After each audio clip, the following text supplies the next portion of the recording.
Imagine the sun going down. You're not near a fire yet. You're an hour from camp, moving through tall grass, and the light is draining out of the sky faster than you expected. You know exactly what happens next. Not eventually, tonight.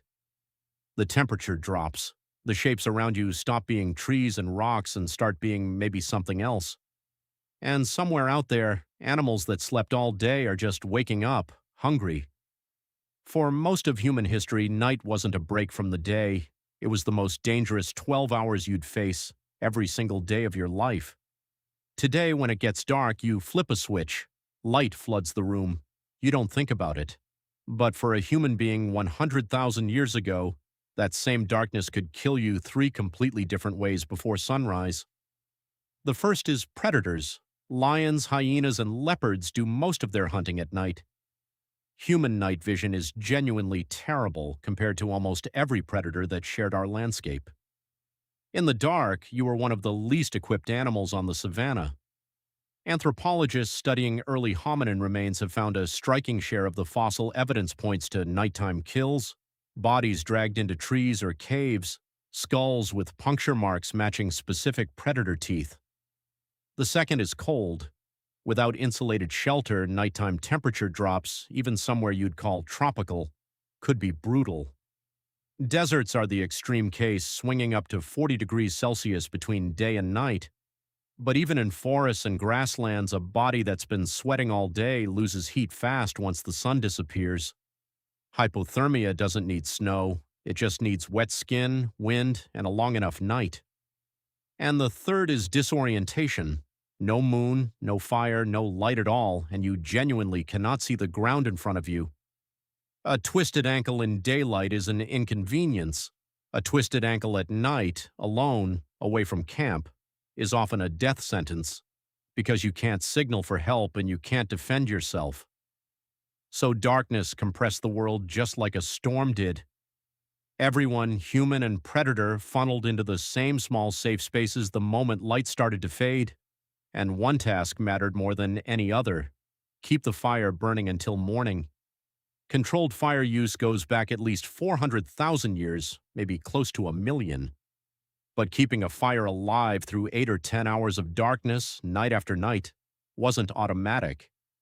It took someone awake, feeding it, watching it, because a fire that died at 2 a.m. left you blind for the worst hours of the night. Groups likely rotated Firewatch duty, meaning someone was always sitting up while everyone else slept. And that detail changes everything because it means humans probably never slept the way you do. Historian Roger E. Kirch dug through pre-industrial court records, diaries, and medical texts and found something strange. Before artificial lighting, people across cultures described two distinct sleeps. A first sleep right after dark, an hour or two of quiet wakefulness, then a second sleep until dawn. In that waking hour, people tended the fire, talked quietly, or just lay there thinking. It lines up almost perfectly with a Firewatch rotation.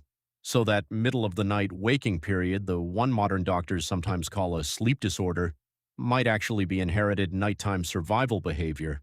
And once the fire was tended and the group was stuck in one space with nothing to hunt and no light to work tools by, people looked up.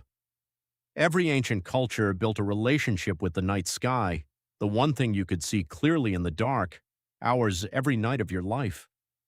The oldest known star charts and lunar calendars, carved into bone and stone tens of thousands of years ago, weren't idle art. They were record-keeping, tracking seasons and migrations through patient nightly observation.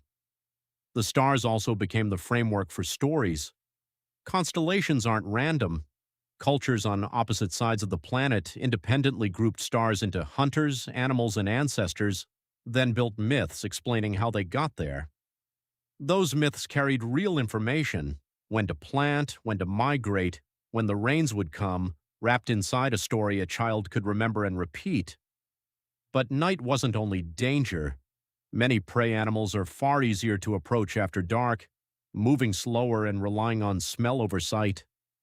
Cooler temperatures made long-distance travel possible in hot climates without heat stroke, and the enforced stillness of night made it the most reliable teaching window humans ever had. No hunting to interrupt it, just a fire, a sky, and hours to talk. So when night fell, ancient humans didn't just wait it out.